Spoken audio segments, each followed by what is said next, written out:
buenos días. Soy Emilio Temiño, yo estoy en la división de Fast Track como arquitecto y vamos a hablar de regulaciones, vamos a hablar de legisladores. Aquí hemos estado hablando de todo tipo de criminales, desde los que nos mencionaba Nuria, Joe Udoe, que hacía una exfiltración, los butroneros de Brasil, no lo meto en el grupo de criminales, el padre de Matías, que también se nos lleva los datos. Pero aquí nos vamos a enfrentar a algo que es autoridades legislativas y autoridades de regulación. Es decir, no quiero decir que estén dentro del mismo saco de los criminales, pero son realmente frentes muy duros que tenemos que afrontar.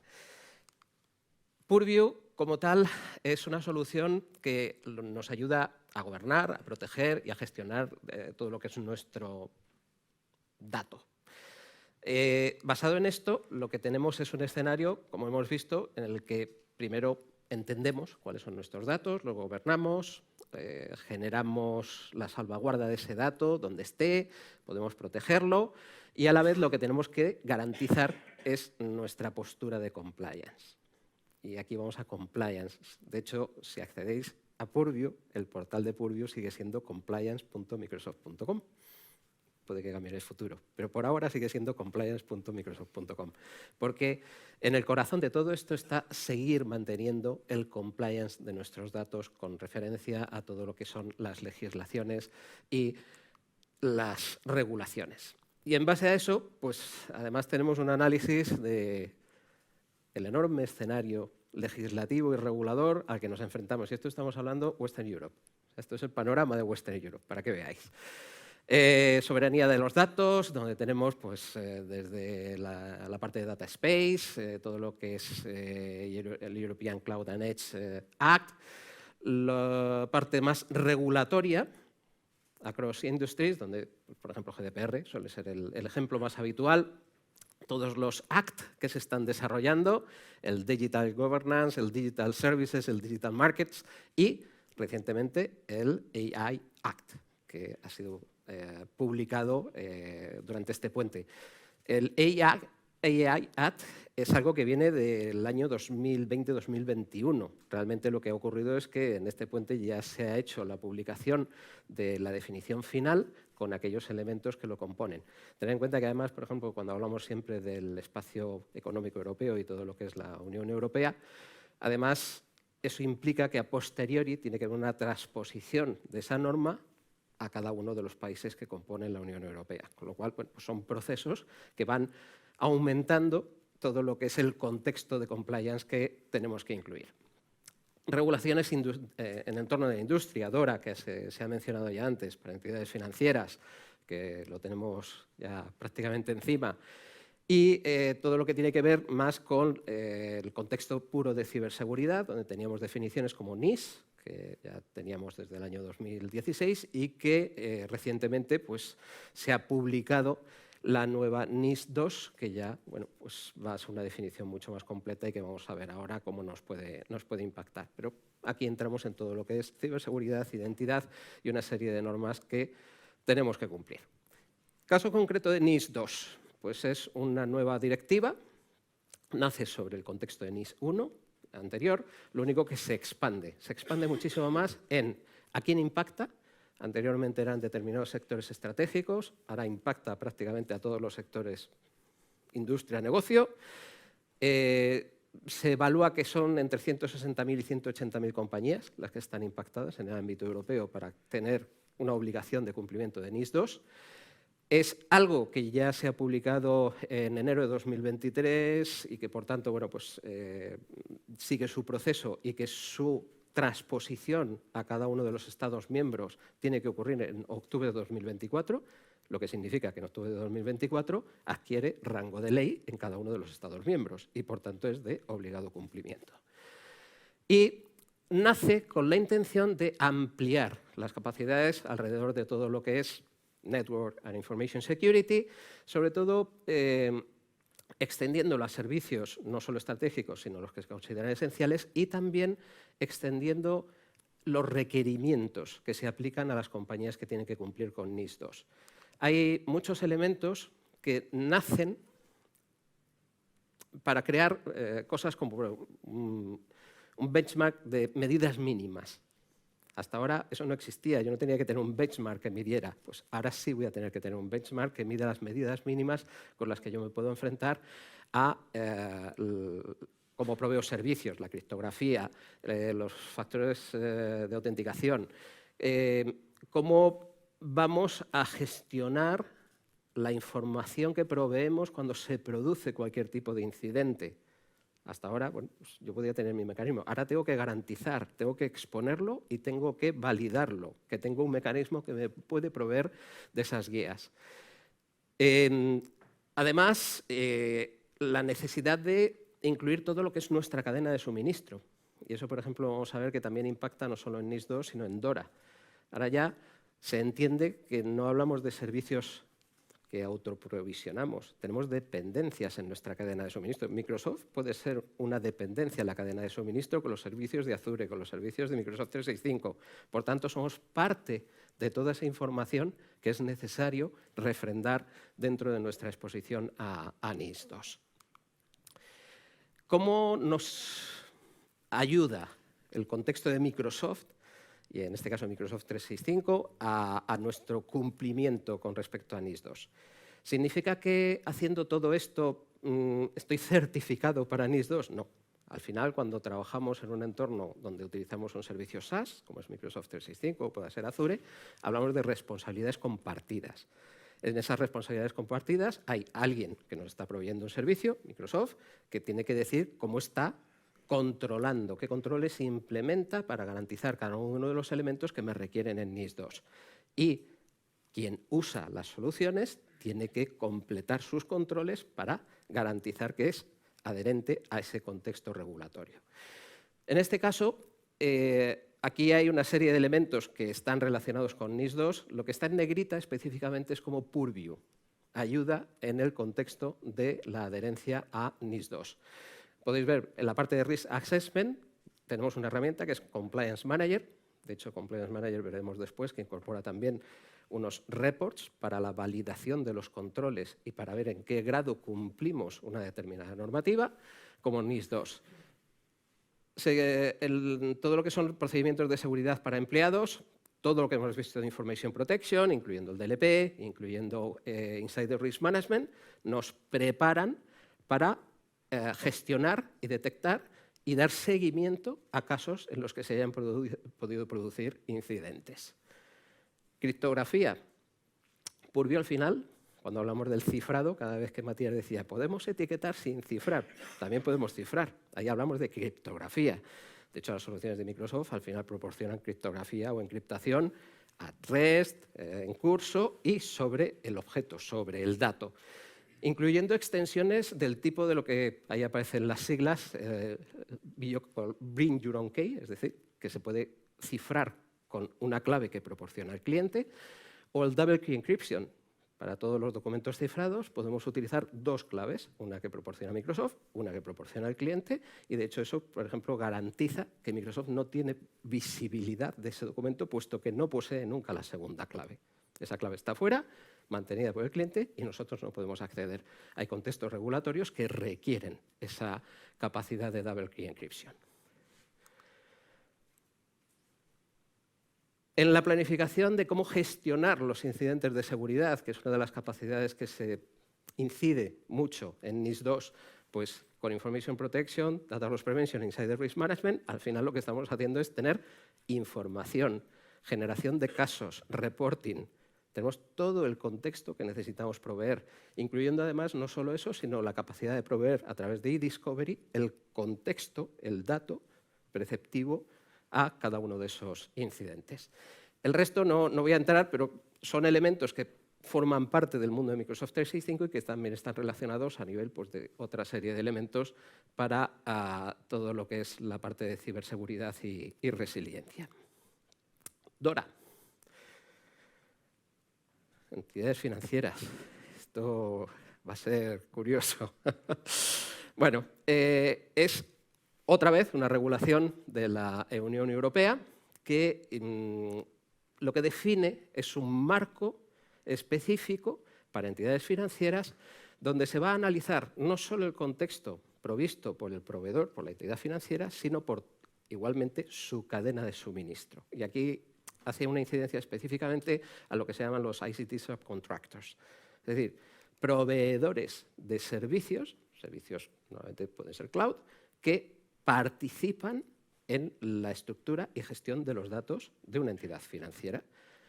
Esto, al final, lo que va a hacer es que Dora, y en Dora todavía hay lagunas, todavía no está totalmente todo cerrado, en Dora va a existir un análisis end-to-end de toda la solución, es decir, el supervisor, se van a definir supervisores dentro de lo que es el contexto de la Unión Europea, que van a trabajar con las entidades financieras, van a trabajar con los proveedores y van a trabajar con los proveedores críticos. Y en esos tres segmentos se va a analizar end-to-end toda la cadena de cumplimiento.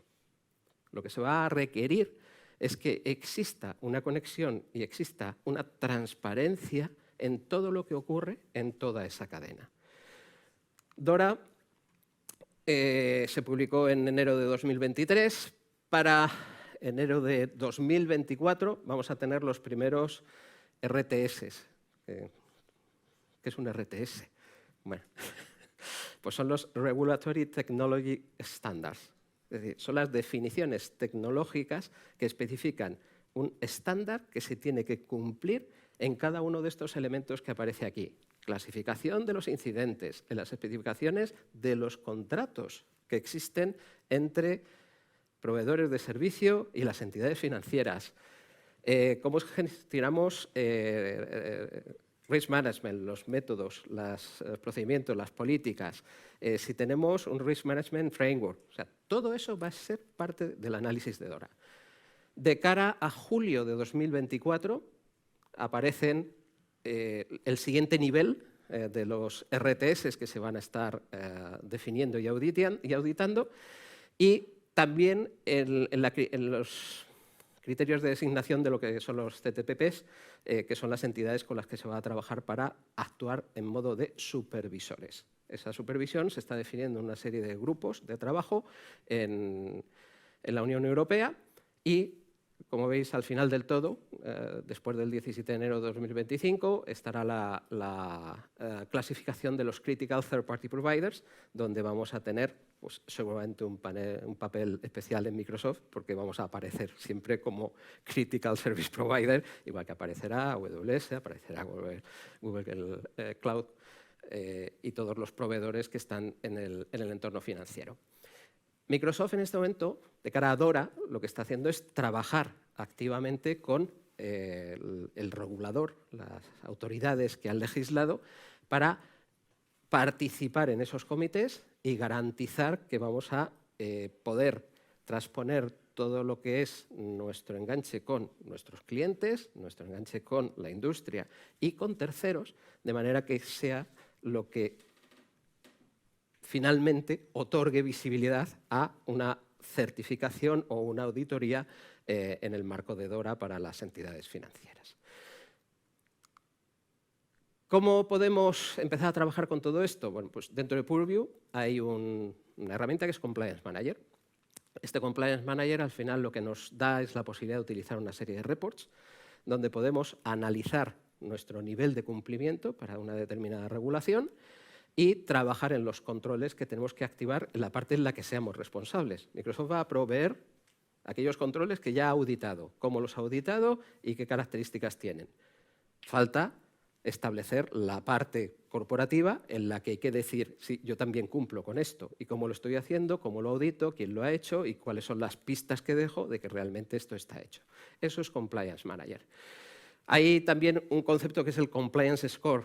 Ese Compliance Score es un Compliance Score para Microsoft 365, donde sobre los aspectos técnicos de implementación de Microsoft 365, más aquellos que se implementen a nivel corporativo, nos dice cuál es nuestro nivel de cumplimiento y, sobre todo, cuáles son las acciones que tenemos que desencadenar para subir ese Compliance Score. ¿Cuál es el nivel ideal de Compliance Score? ¿Es el 100%? No, seguramente no. Es el que necesitemos en nuestra compañía para cumplir con las regulaciones, para cumplir con la ciberseguridad y para tener claridad en la información que estamos gestionando. Es probable que una compañía a lo mejor no necesite limitar que sus administradores globales sean menos de 5. que eso a lo mejor te quita 3 puntos. ¿Por qué? Pues porque por su diversidad, por su extensión o por su volumen, va a necesitar más de 5 administradores globales. ¿Eso hace que no seas totalmente compliance? No. Eso hace que tienes un pequeño riesgo delimitado, pero que tú eres consciente de él. Y eso es lo importante, mantener todo dentro del contexto de aquello que son riesgos controlados. Os pongo unos ejemplos aquí. Este es el último report que hemos publicado, el de NIS2 en el Compliance Manager, con toda la lista de controles, cómo están implementados. Ahí podéis ver pues, en cada uno de ellos los rangos de lo que ya está en verde, lo que falta por hacer y las acciones. En esto sí comentaros que los reports de Compliance Manager tienen 2 categorías. Hay unos reports premium, que van incluidos en unas licencias que son las E5, y hay unos reports free que están incluidos en el resto de licencias. Lo digo porque si intentáis abrir la lista de reports, probablemente os va a decir, pues, lo siento, usted no tiene un report premium a su disposición. Hay 3 premium que se pueden utilizar de forma, vamos a llamar gratuita, a partir de ahí ya hay un coste. Pero que sepáis que NIS2 ya está incluido y que en cualquier caso se puede utilizar para generar las evaluaciones de NIS2 Compliance en Compliance Manager. El ENS, el Esquema Nacional de Seguridad, exactamente igual, con todos los componentes, y GDPR, pues exactamente lo mismo. Todo esto son reports vivos que tienen asignaciones a personas, que se puede trabajar con todo el contexto. Al final, cuando hablamos de Purview, hablamos esta mañana también de inteligencia artificial y ahora hablamos de compliance, tenemos que un poco ver toda la foto completa. Seguridad del dato, compliance, la privacidad, que va muy unida a la parte regulatoria y a la parte de compliance, y la securización. Aquí os voy a hablar de cosas que hemos presentado en Ignite, en un evento que hemos tenido recientemente, que ya algunas las han mencionado. Tampoco voy a extenderme mucho en ellas. Por ejemplo, cómo securizamos la inteligencia artificial con Purview. Temas como el Purview AI Hub. Nos ha comentado Matías, la visibilidad de cómo estamos utilizando, cómo estamos llamando a los entornos de inteligencia artificial. Las policies para asegurarnos que estamos usando los datos correctamente, ¿vale? Pues cómo prevenir el uso de Gemini, el uso de BART, el uso de cualquiera de los entornos de inteligencia artificial. Y los controles de compliance de Copilot Microsoft 365, donde, pues, sobre todo, la auditoría, la preservación de las actividades para su análisis posterior en eDiscovery, todo lo que tiene que ver no solo la preservación, sino también el borrado. Es decir, si yo quiero eliminar datos personales que no tengo que tener, tengo que ocuparme de borrar esos datos personales, de no mantenerlos dentro de mi infraestructura. Eso es todo lo que es el ciclo de vida del dato. Y la detección de violaciones regulatorias a través de Communication Compliance, como nos ha comentado también Ana y Matías. ¿Algún dato más? Por ejemplo, cómo descubrir las interacciones de Copilot, lo hemos visto, pero a partir de ahora también en eDiscovery lo que vamos a hacer es integrar toda esa información de una forma mucho más racional. Por ejemplo, en la generación de lo que son los datasets, los review sets de eDiscovery Premium, la información correspondiente a los promptings de Copilot va a ocurrir un poco como con el correo. El correo, si hacíamos un eDiscovery, aquello pues, nos devolvía 7 trillones de emails. Bueno, qué bien, cuando nos íbamos un poco al análisis en el Premium, no, es que estos son 65 hilos de correo. Ah, vale, pues 65 hilos ya tengo algo más manejable y ya puedo empezar a buscar. Pues con el prompting de Copilot estamos haciendo lo mismo, integrarlo en eDiscovery de una forma racional para implementar las búsquedas. Más cosas. Security Copilot. No vamos a entrar en Security Copilot como tal, pero sí que hay un acercamiento desde Purview al mundo de Security Copilot. Security Copilot tiene un foco y es facilitar las tareas que ocurren dentro de un SOC relativas a cualquier incidente de seguridad.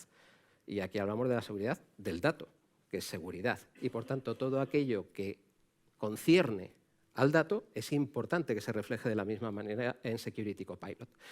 Vamos a tener toda la información de riesgo sobre el dato y riesgo sobre los usuarios incluida en Security Copilot, es decir, aquello que proviene de las herramientas que hemos visto, Information Protection, DLP, Insider Risk, se vuelca en Security Copilot como dato contextual. Dato contextual de las comunicaciones de riesgo, las que veíamos en Communication Compliance. Dato contextual de las evidencias que se recogen en los review sets de eDiscovery.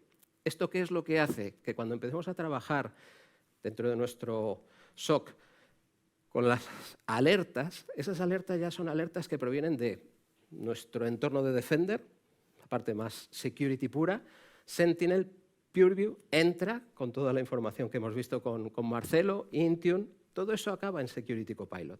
De manera que cuando además interactuamos en un modo de lenguaje natural, lo que vamos a obtener es una vista contextual de todo lo que puede ser un contexto de incidente de seguridad, incluyendo end-to-end desde la identidad, el dispositivo, el dato afectado, la regulación y el contexto, vamos a llamar, final, que pueda ser la parte de eDiscovery. Es una vista global incluida dentro de una sola página visual y que tiene que ver con cómo estamos llevando Purview al modelo de seguridad. En Purview más Copilot, pues todas las integraciones que hayamos visto.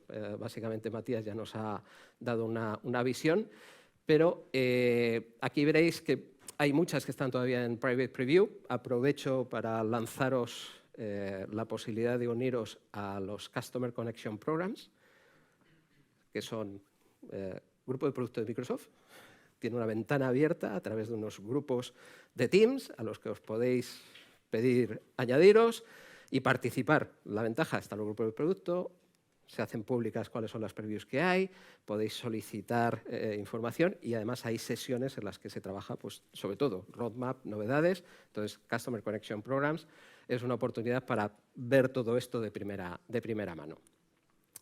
En el caso de Security Copilot, todo lo que hemos visto anteriormente, todo lo que tiene que ver con agregar información, lo que hablaba Nuria, cuando tenemos un contexto de silos de herramientas, no nos permite hacer esto. Cuando tenemos una agregación, sí que tenemos la posibilidad de tener una vista combinada de una forma mucho más dinámica y rápida. Todo lo que tiene que ver con la interacción en lenguaje natural que comentábamos anteriormente. Es cambiar el paradigma de tengo que hacer una superquery a preguntar cuál es el contexto del incidente que afecta a este usuario y a partir de ahí construir las queries por detrás para obtener todo lo que es el contexto de información. Expandir la protección del dato, multicloud. Aquí somos Microsoft, pero bueno, tampoco no solo nos miramos el ombligo, sabemos que hay un mundo alrededor. En ese mundo alrededor tenemos la capacidad de integrar con datos estructurados y no estructurados que están en Azure, que están en Amazon Web Services, extraer y extender la protección hacia bases de datos que tengamos en Azure, en Amazon S3, en otros tipos de almacenamiento. Detectar riesgos en otros entornos que tenemos conectados, como pueda ser toda la parte de GitHub, por ejemplo. Si tenemos código, desarrollo, pues es una parte interesante para controlar como dato todo lo que es nuestro código fuente, todo lo que son nuestras aplicaciones. Al final es un dato que necesitamos también meter dentro de este circuito.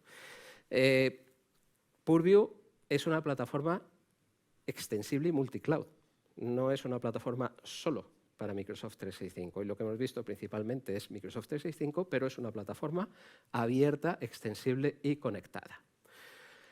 Y ya como resumen, ¿qué es lo que hemos visto y en Purview? ¿Hacia dónde nos lleva? Pues por una parte, como una solución extensible para descubrir nuestra información, clasificarla, hacer etiquetado, preferentemente automatizado, la extensión de lo que es nuestro contexto de protección y la encriptación, que como hemos dicho afecta al dato en tránsito y at rest, y mientras se está usando, puesto que la encriptación con las herramientas de Information Protection nos garantizan que la aplicamos en función del uso y en el momento del uso. Data Lifecycle Management. Normalmente esto lo obviamos un poco porque es la parte básica, pero esto es el ciclo de vida de los datos. El ciclo de vida de los datos al final lo que nos dice es qué queremos hacer con los datos desde que nacen hasta que mueren, cómo queremos controlarlos, cómo queremos clasificarlos. Eso al final nos impacta en qué es lo que guardamos en el email, qué es lo que guardamos en las librerías de SharePoint, cómo aplicamos reglas sobre esos contenidos en función de la clasificación que tienen. La prevención de pérdida de datos, pues fortalecer cómo controlamos que no perdemos un dato, que no sale de nuestro contexto. Extender las políticas de DLP, no solo las de Office, Endpoint DLP, Teams DLP, o sea, hacer una integración total de nuestra barrera de información y construirla en base a un contexto flexible basado en cómo hemos clasificado previamente esa información o cómo detectamos el contenido de la información. Insider Risk Management, que lo hemos visto en último lugar, detectar ese riesgo interno, las actividades, qué es lo que está ocurriendo, cuáles son los activadores, la colaboración con entidades que no están relacionadas normalmente con nuestro entorno de IT o de seguridad, como puede ser recursos humanos o nuestros departamentos legales, cómo involucramos en la investigación o el análisis de un caso a estas entidades de nuestra corporación que necesitan tener visibilidad y que son quienes realmente van a tomar las acciones finales sobre cualquier tipo de incidente.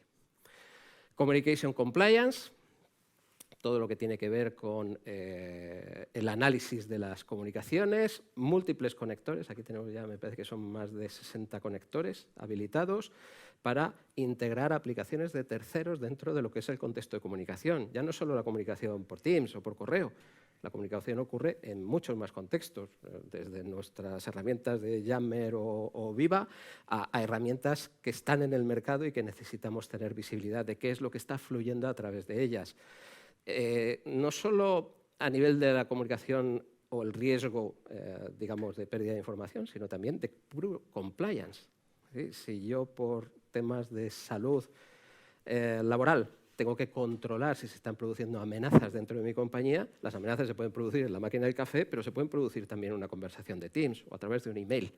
Eso necesito tener algo que me pueda reportar qué está ocurriendo, analizarlo y poder aplicar las acciones correctivas. Audit, siempre el coco, madre mía, la auditoría. Pues el audit al final es la base. Cuando hemos hablado de Insider Risk Management, lo que está utilizando por debajo uno de los componentes es la auditoría, es nuestro historial de qué se ha hecho dentro de Microsoft 365. Todo lo que hemos auditado, pues lo analizamos y lo incorporamos al análisis. Es una herramienta que sobre todo está enfocada a tener la tranquilidad de que podemos consultar qué es lo que ha pasado. 3 meses, 180 días actualmente, un año o hasta 10 años. Es nuestra salvaguarda para cuando nos piden responsabilidades. Y por último, el concepto del ecosistema. Es un ecosistema que va más allá de Microsoft 365, y esto es un poco lo que os remarcaba antes. Es multicloud, tenemos ingesta desde múltiples fuentes. Microsoft Purview es Microsoft Purview de Microsoft 365 y también tenemos Azure Purview, donde nosotros también posicionamos la misma estrategia de conocimiento del dato y protección del dato en todo lo que son los entornos de Azure. Tenemos APIs de integración, de hecho tenemos APIs de integración con competidores. Madre mía, pues sí, nos integramos con Netscope, nos integramos con McAfee. Tenemos APIs para poder hacer integración de todo esto que hemos estado hablando con soluciones de terceros. La protección de la información sensible, utilizando Machine Learning, utilizando las nuevas herramientas de IA. El concepto de los Trainable Classifiers es el ejemplo, el paradigma de cómo podemos crear nuevos contextos de protección y de análisis de información basados en el propio dato que ya existe dentro de nuestra compañía. Y la integración también con Power Automate. Power Automate al final es una herramienta muy versátil donde podemos desencadenar actividades. En el caso concreto, por ejemplo, de Insider Risk Management, cuando yo genero una alerta, una de las cosas que puedo hacer es, a través de Power Automate, notificar al manager de la persona que está implicando en esa alerta. y a partir de ahí desencadenar también una notificación a recursos humanos, la involucración en el caso, la creación de un canal de Teams automáticamente para que estén todos trabajando en conjunto. Es aportar dinamismo a todo lo que es la gestión de nuestra protección de los datos. Y con esto, pues, termino mi parte y ahora pues, lo que vamos a tener es lo que llamamos el Ask the Expert, es decir, nos vais a tener a vuestra disposición para que nos friéis a preguntas, lo que queráis. Una cosa será que podamos responderlas o no. y con todos los ponentes. Marcelo creo que es quien no podía estar con nosotros. Vamos a estar aquí. Vamos a contar también con Gustavo, que es nuestro Black Belt de Purview. Y abiertos a lo que nos queráis preguntar de producto, de roadmap, de cómo se aplica, de experiencias, cualquier cosa que queráis incluir en la conversación, pues encantados de responderlo. Y luego ya pues pasaremos a la comida, que nos estará esperando. Tampoco queremos ser el impedimento entre vosotros y la comida, pero si tenéis cualquier duda, si también Ana o Matías, o si queréis que comentemos cualquier aspecto, pues... A ver. Hola, sí, bueno, un aplauso para Emilio.